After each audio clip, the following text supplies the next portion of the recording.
Bom dia, tudo bom? Então agora a gente vai falar sobre a execução do serviço de praticagem, continuando a norma 12, certo? Eu já falei, e vocês já sabem, que a praticagem brasileira é dividida em ZPs, zonas de praticagem. Pegaram toda a área de serviços de praticagem, toda a área em que a praticagem era necessária e dividiram ela em algumas regiões geográficas delimitadas, chamadas também de zonas de praticagem ou ZPs. Lembrando que elas são organizadas pela DPC e uma pessoa só pode ser prático em uma delas. Ela pode ser praticante prático em uma e prático em outras, mas prático somente em uma, certo? Assim como praticante de prático, somente pode ser praticante de prático em uma delas. Ok? Então, os serviços de praticagem são organizados por estados. Então, cada estado normalmente tem uma ZP, certo? Então, por exemplo, a ZP do estado de São Paulo, certo? A ZP do estado do Rio de Janeiro, a ZP do estado do Ceará, entendem? Com exceção da ZP 01. Então, a primeira ZP é a exceção. Então, primeiro já começa com a exceção, certo? A Marinha quer facilitar para a gente, já começa com a exceção. A exceção é a ZP 01, que é essa aqui, ó, que vai da Fazendinha, lá no Amapá, certo? E vai até o Amazonas. Então, do Amapá até o Amazonas. Ok? É a ZP01, ZP Fazendinha. Certo? Bem simples, né? Então, as ZPs são organizadas por estados, menos na ZP01, que ela abrange mais de um estado. Ok? Então, já entenderam como as ZPs são organizadas. Agora vamos falar, lembrando que a gente está falando sobre a estruturação do serviço de praticagem agora. Vamos falar como os práticos trabalham. A gente já falou onde eles trabalham, como são divididas as áreas de trabalho dele. Agora vamos falar como eles trabalham. Por exemplo, um engenheiro pode trabalhar como um CLT, numa empresa de engenharia. Ele pode ser PJ e trabalhar naquela mesma empresa de engenharia. Ele pode entrar numa sociedade, certo, de engenheiros. Ele pode montar sua empresa, seu empresário, entendem? Então, é a mesma coisa. E muitas outras possibilidades. É a mesma coisa. O prático, ele pode trabalhar em alguns nichos delimitados.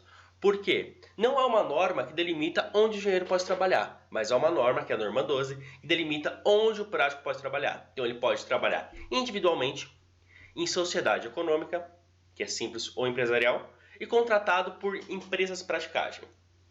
Certo? Então, vamos pensar. Para você ser prático, você tem lá a sua habilitação de prático. Você ganhou a sua habilitação de prático, você já é prático. Você não precisa ser contratado por ninguém. Então, você pode ganhar a sua habilitação, vai lá e trabalha. Então, você pode trabalhar individualmente. Certo? Você também pode trabalhar em sociedade econômica, simples ou empresarial, que é o que normalmente ocorre no Brasil. Quase, para não dizer quase todos os práticos do Brasil trabalham em sociedade econômica simples ou empresarial. Então, os práticos, eles falam assim, pô, eu que sou prático, tem você que é prático, tem você que é prático. Por que a gente não forma uma sociedade em que a gente divide os custos e disso tem um custo menor, tem uma estrutura melhor, entendem? Porque para você trabalhar, você vai ter alguns custos.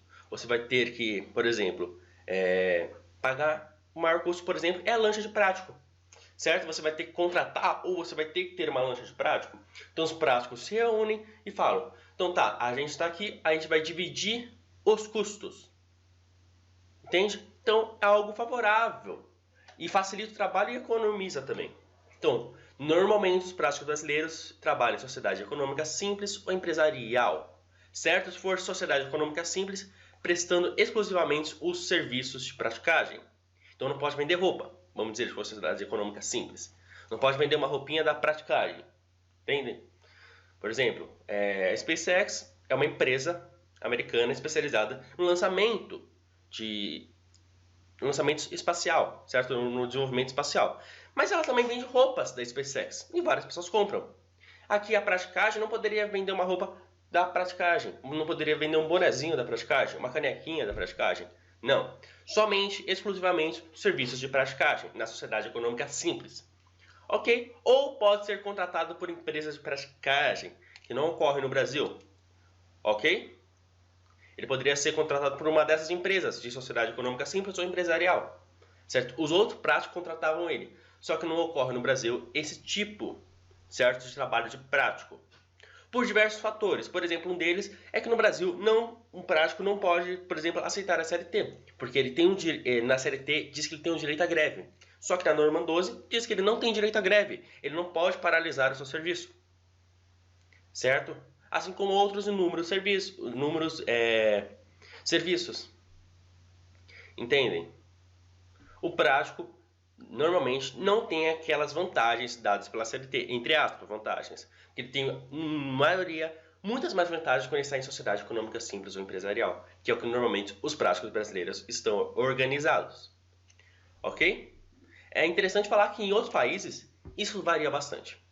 Ok? Tem países que quase todos são contratados por empresas, mas se mostrou que o mais efetivo realmente é em sociedade econômica.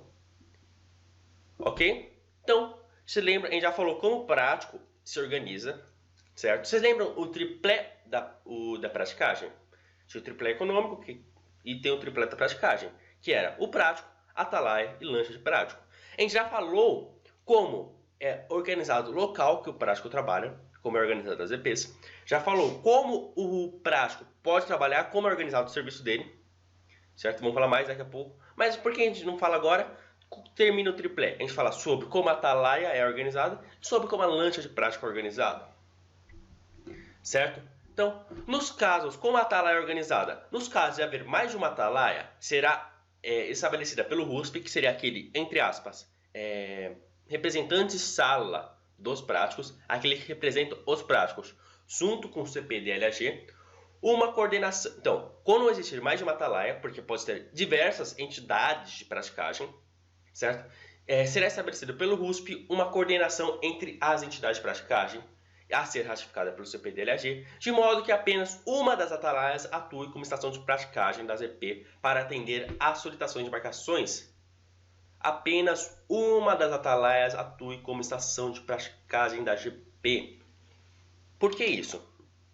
Porque a embarcação está chegando no porto, vai solicitar um prático, um serviço de praticagem, ela tem que pedir para alguém. Ela vai pedir para a atalaia, certo? Esse serviço de prático, serviço de praticagem. Mas se tiver várias atalaias, ele pode confundir, ele pode dar erro, certo? Então, somente vai ter uma atalaia para que quando uma embarcação chega ao porto e for exigir o serviço de praticagem, for pedir que o serviço de praticagem seja executado nela, ele peça a somente uma atalaia, de modo que esse pedido fique concentrado em um só local, certo? Para não ter, por exemplo, informações diversas. Uma atalaia diz uma coisa, outra atalaia diz outra. Entendem? E também para não ter, por exemplo, realizando dois serviços de praticagem ao mesmo tempo numa região que só pode ser realizado um. Então, por exemplo, lá em Santos só pode entrar, por exemplo, se for um navio grande, uma embarcação grande, só pode entrar uma e sair uma ao mesmo tempo. Então, tem uma atalaia, ela vai organizar isso. Tendo duas atalaias, poderiam que um está querendo entrar, o outro estaria saindo. E daria problema. Entendem? Então, já falamos como a atalaia é organizada. Vamos falar mais daqui a pouco, né? Agora vamos falar sobre a lancha de prático. Os práticos, independentes da sua forma de atuação, poderão utilizar sua lancha de prático devidamente homologada. Então, é dele. Ou contratar os serviços de lancha de prático homologados de outras entidades. O que acontece no Brasil? Por exemplo, as entidades de praticagem que são maiores, eles têm a sua própria lancha de prático, eles têm seu estaleiro, têm os seus mecânicos, seus engenheiros, seus eletricistas, certo? Que a lancha de prática é uma lancha bem específica. A gente vai falar mais pra frente, mas é uma lancha bem específica. Ok? Então, por exemplo, novamente, lá em São Paulo, em Santos, temos duas entidades de praticagem. Uma é uma entidade bem grande. Quase todos os práticos daquela ZP estão nessa entidade de praticagem. A outra entidade, se eu não me engano, tem 2 práticos, enquanto a outra deve ter mais de 60 práticos.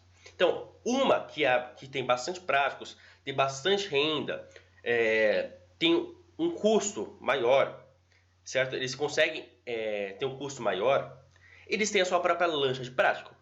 Já aquela outra entidade de praticagem, que é menor, que é composta por 2 práticos, pelo que eu sei até o momento, certo? Ela contrata lancha de prático de alguma empresa privada. Ela vai lá, contrata, essa lancha está homologada. É importante que todas as lanchas estejam homologadas. Essa lancha vai estar homologada. Ele vai pagar pelo serviço de estar utilizando aquela lancha, ok? E vai fazer o seu serviço depois, como fosse um aluguel. Uma tem sua própria lancha, outra aluga sua lancha. Agora vamos falar sobre a escala de rodízio único de praticagem, certo? Vamos novamente utilizar um exemplo de um serviço que não é de praticagem. Então, por exemplo, um médico, ele tem sua escala de serviço. Então, ele vai fazer plantão tal dia até tal hora, depois tal médico vai substituí-lo, vai fazer plantão de tal dia, tal hora. O médico vai ficar de sobreaviso porque fez uma cirurgia em alguém de tal dia, tal hora, certo? Então, ele tem uma escala. Essa escala de serviço, ela preconiza, ela diz como esse médico vai trabalhar.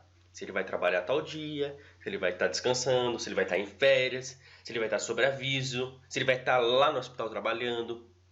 Entendem? Então, essa escala de serviço tem na praticagem, que se chama escala de rodízio único de serviços de praticagem, certo? Ela é organizada pelo RUSP e é ratificada pelo CPDLAG, ok? Todos os práticos têm, se quiserem, a mesma quantidade de serviço, certo?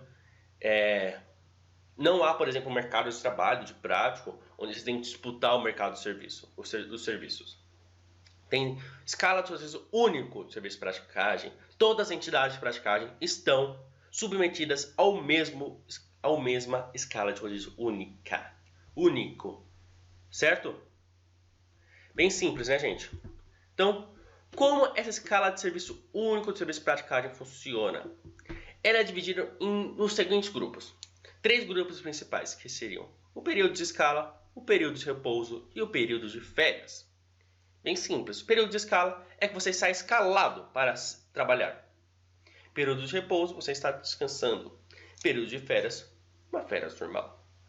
Certo? E o período de escala é dividido em 2, que é dividido em período de serviço e período de sobreaviso. É como se fosse o médico. O médico está lá na UTI trabalhando, certo? Está lá fazendo uma cirurgia, certo? Ele está em período de serviço. Só que se ele está em sobreaviso, fez a cirurgia a alguém, vai para sua casa, vai para a academia, vai fazer alguma coisa, vai pagar as contas e está de sobreaviso, porque pode a qualquer momento alguém ligar e pedir para que ele volte ao hospital, ele está de sobreaviso. Então, para o prático é a mesma coisa, ok? Eles têm período de escala, onde ele está trabalhando, que é dividido em período de serviço, período de sobreaviso, período de repouso e período de férias, ok? Então, vamos destrinchar um pouco mais sobre cada um desses pontos. Então, vamos primeiro falar sobre o período de escala, certo? O período de escala é o número de horas ou de dias consecutivos durante os quais os práticos estão à disposição para ser requisitado a realizar fainas de praticagem. Então, pensem, período, então um período de tempo, certo? Período quer dizer tempo, induz a gente a pensar em tempo. Então, período de escala é o número de horas, certo? Consecutivas, durante o qual o prático está à disposição para ser requisitado a realizar fainas de praticagem, certo? Número de horas consecutivas. Período lembra tempo, certo? Período, então, eu fiquei por um período de 30 dias trabalhando num certo serviço. Eu fiquei um período de 30 dias fora do Brasil. Então, quer dizer, um tempo contínuo, consecutivo. Período já dá essa ideia. Então, lembrem, período de escala é o número de horas ou dias consecutivos. Consecutivos, período. Período já diz que é consecutivo. Certo? Então, é dividido em período de serviço e período de sobreaviso. Então, no período de serviço, o prático está efetivamente em faina. Ele está trabalhando de verdade, ele está lá. Vai vir uma embarcação tal hora, ele vai entrar na embarcação, entendem? Então, a faina de praticagem começa a ser contada em termos de tempo a partir do início do deslocamento da embarcação com o prático a bordo. Lembre-se, aqui é para período de serviço e período de sobreaviso. Para contar a faina de praticagem, ela começava quando o prático se apresentava ao comandante do navio e terminava quando o prático era dispensado pelo comandante do navio. Só que aqui, para contar período de escala e período... para contar no período de escala, que é dividido em período de serviço e período de sobreaviso, é diferente. Certo? É como se tivesse duas regras. Uma para contar quantas fanias de praticagem foram feitas e a outra é para contar o quanto, vamos dizer entre aspas, porque o armador tem que pagar por prático. Certo? Que esse período de serviço é o quanto o prático está se dispondo a trabalhar aquela fania de praticagem. Certo? Do momento que ele pegou a sua lancha de prático e foi lá atender aquela embarcação, ele já está trabalhando para aquela embarcação. Então, já consequentemente configura como período de serviço. Ok? Então, o tempo de espera do prático a bordo, por qualquer motivo, desde que devidamente acomodado, será considerado sobreaviso. Prático à disposição do armador, a bordo, part on board. Então, aqui, ó, lembrem, a fania de praticagem começava quando o prático se apresentava ao comandante. Mas não quer dizer que ele se apresentou ao comandante já é período de serviço. Porque pode acontecer o seguinte, o prático entrou dentro da embarcação, ele pegou a sua lancha primeiramente e saiu, já começou a contar período de serviço. Chegou na embarcação, subiu, embarcou, né, naquele navio, certo? Se apresentou ao comandante do navio, então agora já começou a sua fania de praticagem a ser contada. Certo? Já temos pilot on board.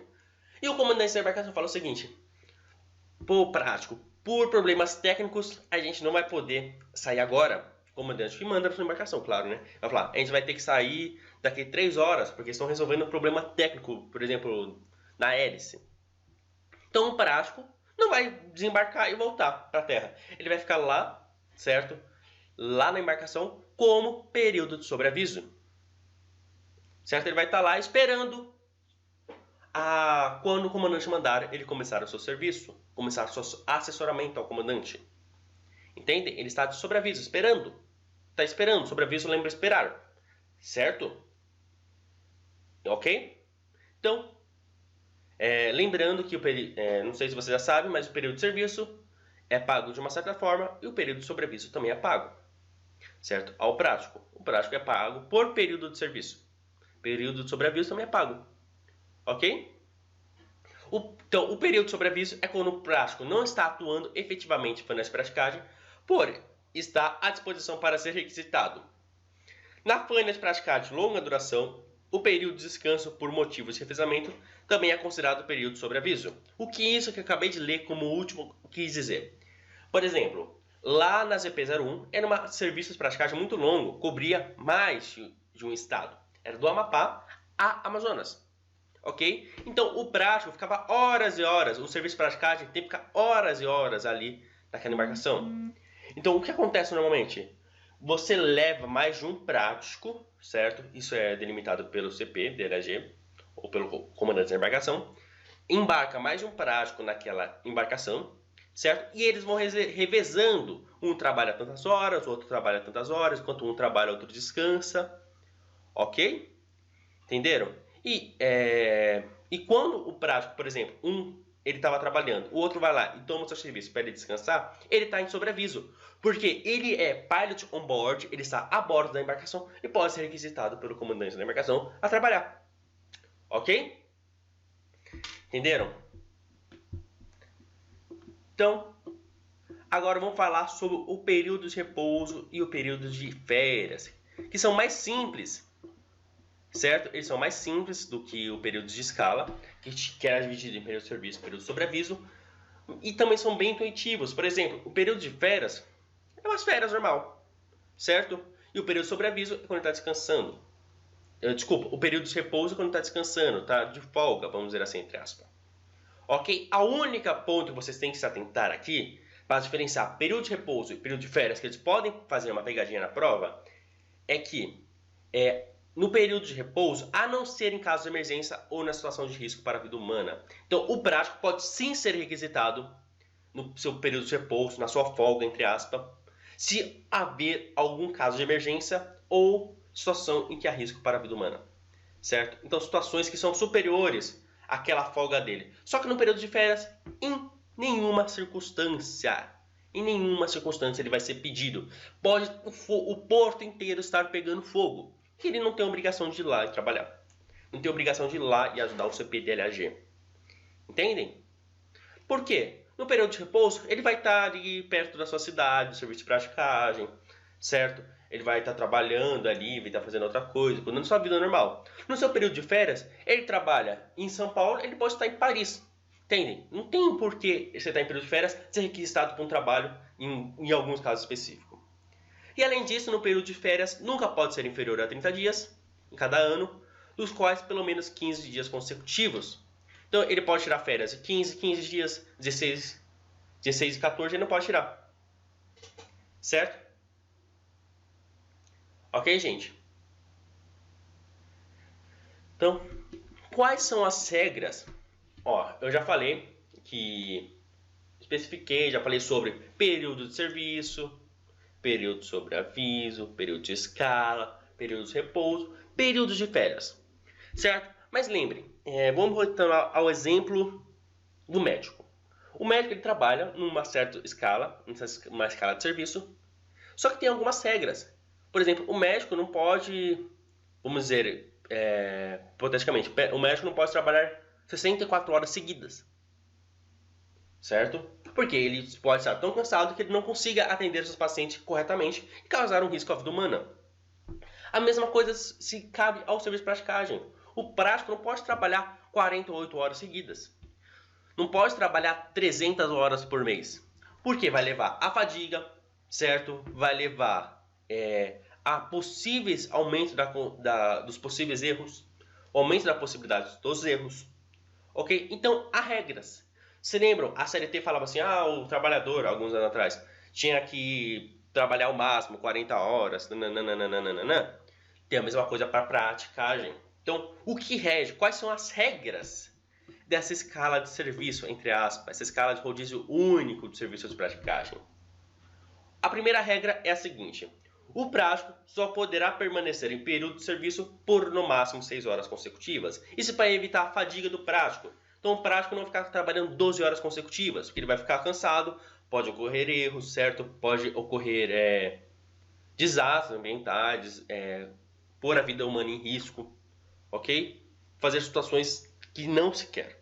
Então o prático só pode trabalhar no período de serviço, não é período de sobreaviso, por no máximo 6 horas consecutivas. Eu vou usar o exemplo, acho que o jeito mais fácil de exemplificar isso aqui é quando os práticos estão no serviço de longa duração. De novo, vamos voltar ao ZP01. Os práticos lá trabalham por vários dias dentro da embarcação. Eles vão se revezando. Então, um prático, ele foi lá, assumiu o seu serviço, suposto serviço. Ele trabalhou 4 horas, o outro vai lá e substitui ele. Ele foi lá e trabalhou 8 horas, tá errado, ele só pode trabalhar 6 horas. Então, um vai trabalhar 6, o outro vai lá e trabalha 6. Depois ele volta, trabalha 6, o outro vai lá e trabalha 6. Ok? Então, por exemplo, embarcam dois práticos. Um trabalha 6, o outro trabalha 6. Depois o que trabalhou primeiro vai lá e trabalha mais 6. Depois o segundo trabalhou vai lá e trabalha mais 6. Completou o dia. Ok? Então é período de serviço, não é período de escala. Então ele pode trabalhar 6 e ficar 6 em sobreaviso. Porque ele vai estar dentro da embarcação, como ele vai estar fora do período de escala. Ok? Então o prático só pode trabalhar por no máximo 6 horas consecutivas. Ok? Se demorar mais de 6 horas, deverá ter o revezamento do prático com outro prático ou com outra pessoa habilitada com a habilitação de praticagem. O período de sobreaviso seguinte não deve ser inferior a 2 horas.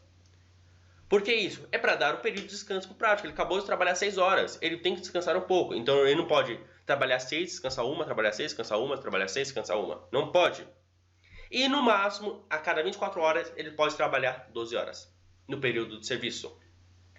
Certo? Então, eu sempre gosto de lembrar na minha mente essa sequência que eu falei. Entram dois práticos, cada um trabalha 6 horas consecutivas. Trabalha 6 horas consecutivas, depois o outro vai lá, assume e trabalha 6 horas. E no final, todos trabalharam 12 horas, certo? Tiveram um serviço de 12 horas. E tá tudo certo, tudo dentro da lei. Eles descansaram mais 2 horas também, quando estavam no período de sobreaviso. Agora, segunda regra. Nas EPs com praticagem inferior a 30 milhas, certo? O prático poderá permanecer em período de escala por no máximo 14 dias. Então, período de escala é aquele quantidade de dias em que o prático consecutivos. Então, o prático vai permanecer 14 dias consecutivos em período de escala. revezando em período de sobreaviso, período de serviço, ok? Então, se ele pegar um período de escala por mês, ele vai trabalhar 14 dias por mês. No máximo, pode trabalhar menos, ok? Então, nas ZPs com navegação de praticagem inferior a 30 milhas, então, por exemplo, normalmente aquelas ZPs costeiras, em que o prático vai lá, pega, assume o navio, vai lá, embarca o navio e logo depois já põe no porto, certo? Não tem uma grande distância a percorrer, uma grande navegação de praticagem. Então, nessas EPs com navegação inferior a 30 milhas, certo? Ele poderá permanecer em período de escala por no máximo 14 dias. Ok? Certo? Entenderam? Depois eles têm que estar em período de repouso ou período de férias. Ok? Então, nas EPs com navegação de praticagem igual ou superior a 30 milhas, o prático poderá permanecer em período de escala por no máximo 21 dias. Lembrem, às vezes um serviço de praticagem pode demorar 3, 4 dias, dependendo da CP. Certo? Então, o prático, para dar mais quantidade de serviço para ele, para poder ganhar, vamos dizer, mais, a DPC deu essa vantagem. Ele pode trabalhar por mais dias. Ele pode trabalhar até 21 dias. Que normalmente é um trabalho normal de qualquer trabalhador. Qualquer pessoa normalmente trabalha entre 22 e 23 dias. Certo? Nessas EPs menores, certo? O prático pode permanecer em período de escala por no máximo 14 dias. E nessas EPs maiores, o prático pode permanecer em período de escala por no máximo 21 dias. Aqui, ó, eu vou fazer um adendo que é bom para vocês decorarem, que é o seguinte. Nas EPs inferior a 30 milhas náuticas, ele vai 14 dias. E superior ou igual a 30 milhas náuticas, ele pode trabalhar 21 dias. Aqui, ó, isso aqui é múltiplo de 7, 7 vezes 2. Isso aqui é múltiplo de 7 vezes 3. Então, eu decoro, na verdade, eu não decoro esse número, 14 dias. Eu decoro, ele pode trabalhar 2 semanas. Ele pode permanecer em períodos de escala por no máximo 2 semanas e aqui por 3 semanas. Ok? Simples, né? Ao final, agora vamos para a quarta regra. Ao final do período de escala, o prático deverá permanecer pelo menos um dia de repouso para cada 4 dias que tenha permanecido em período de escala. Certo? Isso aqui está preconizando como o prático vai descansar, como ele vai estar no seu período de repouso, como ele vai estar descansando. Ok? Então, se o prático trabalhou 14 dias ali, ele pegou o máximo que ele poderia ter, 14 dias de serviço em período de escala, o máximo, 2 semanas, ele vai ter que ter permanecido, para cada 4 dias ter permanecido em período de escala, 1 dia de repouso. Então, vamos a outro exemplo. Ele trabalhou 12 dias, que ele pode trabalhar 12 dias, ele não precisa trabalhar 14, 14 é o máximo. Ele trabalhou 12 dias. Então, ele pode permanecer em descanso, período de repouso, 3 dias.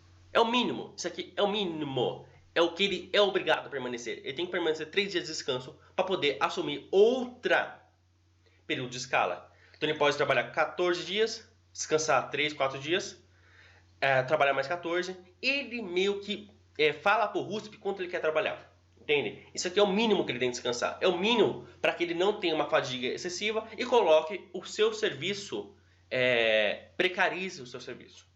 Entendem? Então, se ele trabalhar 12 dias, pode descansa 3 dias, aí trabalha mais 12, descansa 3, trabalha 12, descansa 3. Mas ele pode trabalhar 12 e descansar o resto do mês.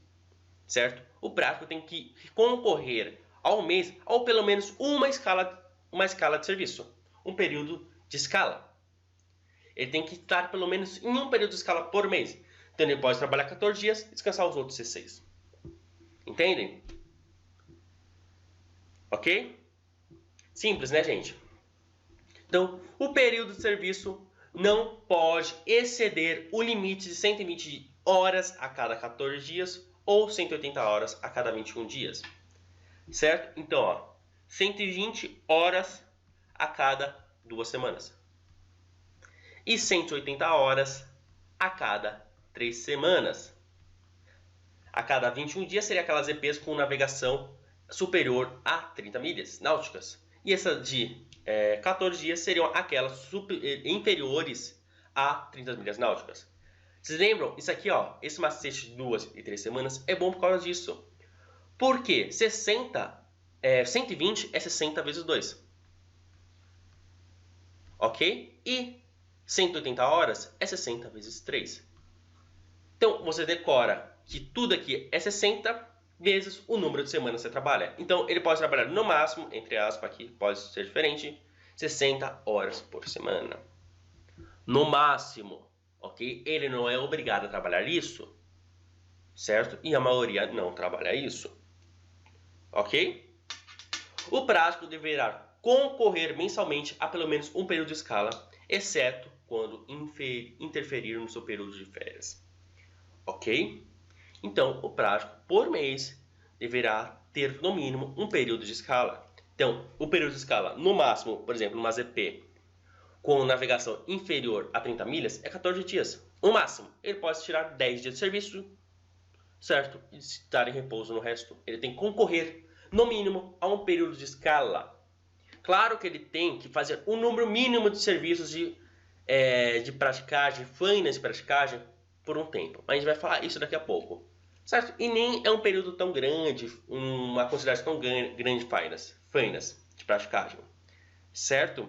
Então, ele tem que concorrer, no mínimo, a um período de escala. Então, ele pode trabalhar 3 dias, os outros descansarem. Ele concorreu a um período de escala. Nada diz que o mínimo que ele teria que ter por período de escala era 5 dias, por exemplo. Nada disso. Disse no máximo. No máximo, ele poderia trabalhar 14 dias em período de escala. Ok? Estão entendendo aqui, gente? São regras, a certo modo, difíceis, certo? De se compreender de início, certo? São bastante regras. Falam, meu Deus, quantas regras são essas? Como eu vou decorar tudo isso? Fiquem calmos. Com o tempo a gente vai decorando, fazendo revisões. Vocês vão entendendo. Ok? Então vamos à próxima regra. Espero que vocês tenham entendido. Qualquer dúvida já sabe, manda pra gente. A sexta regra, que é, o prático deverá concorrer, a escala de rodízio única de serviço, que seria a escala de serviço do prático, deverá ser entregue com no mínimo 5 dias de antecedência da data de vigência para a ratificação do CPDLAG. É outra regrinha, meio que nonsense, que é, quem faz a escala única de serviço de praticagem é o RUSP. Certo? Ó, lembre aqui, ó, escala de RUSP. Escala feita pelo RUSP. Escala de rodízio único de serviço de praticagem. Escala do RUSP, feita pelo RUSP. Ok? O RUSP vai entregar essa escala ao CPDLAG, comandante dos portos, o delegado dos portos e o agente dos portos. Ok? Com no mínimo 5 dias antes, para poder o comandante dos portos ali olhar, ver se está tudo certo, se está tudo seguindo as regras, se está tudo seguindo, se tiver alguma irregularidade, informar a DPC. Ok? Então, em circunstâncias especiais em que for identificado a necessidade de alteração na sistemática de elaboração da escala de rodízio única de serviço, o CP, Capitão dos Portos, aqui no CPDLAG, o CP, o Capitão dos Portos, deverá submeter as modificações pretendidas à prestação da DPC, apresentando as respectivas razões. Então, o RUSP tem que apresentar com no mínimo 5 dias de antecedência ao CPDLAG.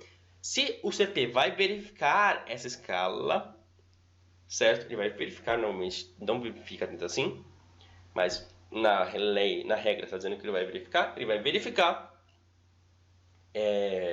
essa escala única, a escala de rodízio única de praticagem, e se tiver algum erro, ele vai falar a DPC, pô, DPC, os caras erraram aqui. E mas por que eles erraram? Por causa disso. Certo? Ok? Então, por exemplo, agora vamos para a outra regra. Certo? Vamos chamar de regra 9. Então, por exemplo, eu estou lá e já foi ratificada a escala de serviço, entre aspas, do serviço de praticagem. Já foi ratificada e eu quero trocar. Então, por exemplo, na escala de serviço eu peguei o aniversário da minha filha, que eu vou fazer uma festa super gigante, eu estou de serviço. Já estou em período de serviço. Ok? Então, o que eu faço? Ou, por exemplo, eu vou fazer uma cirurgia em tal dia e eu estou em período de serviço.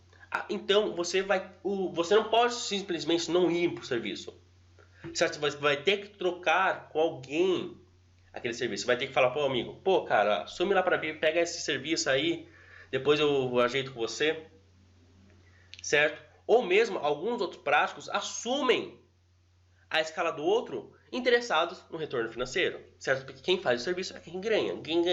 Então, às vezes os práticos falam, pô, cara, assume aquele serviço lá para mim. Ele vai lá, faz o serviço e ganha o dinheiro, certo? E como tem que proceder para fazer essa troca de escala? Certo? A troca de serviço entre práticos deve ser comunicada com antecedência estabelecida pela CPDLAG. Então, o CPDLAG vai falar, tantos dias antes do serviço, vocês têm que falar para mim, certo? Se vocês vão trocar ou não. Caso haja troca de serviço ocorrida por motivos de força maior, sem conhecimento do CPDLAG, então sem antecipadamente estar sido comunicada e ratificada pelo CPDLAG, esse deverá ser informado oportunamente ou quando no término do período de escala com as devidas justificativas. Então, um prático ele passou mal, certo? Ou alguém da sua família morreu, ele não pôde assumir o seu serviço. O que ele vai fazer? Ele vai pedir para um amigo assumir ele lá na correria, certo? Assumir o seu serviço na correria, e depois ele comunica ao CPDLAG, que não pôde comunicar, é um serviço de força maior. Ok? Vocês entenderam, gente? Então, basicamente, essa era a nossa aula que preconizava como era a execução do serviço de praticagem. A gente falou basicamente a aula inteira sobre a escala de serviço, a escala de repouso e a escala de férias. Ok? Então, um rodízio único, serviço de praticagem. Mas a gente também falou sobre a atalaia, a gente falou sobre a lancha de prático, como o prático trabalhava e como era estabelecido as EPs. Ok? Então já sabem, qualquer dúvida, entre em contato com a gente. É para entrar em contato com a gente mesmo, tá? Não é para guardar dúvida para vocês, a gente está aqui para ajudá-lo. Então é isso, um beijo, bons estudos, um abraço e tchau!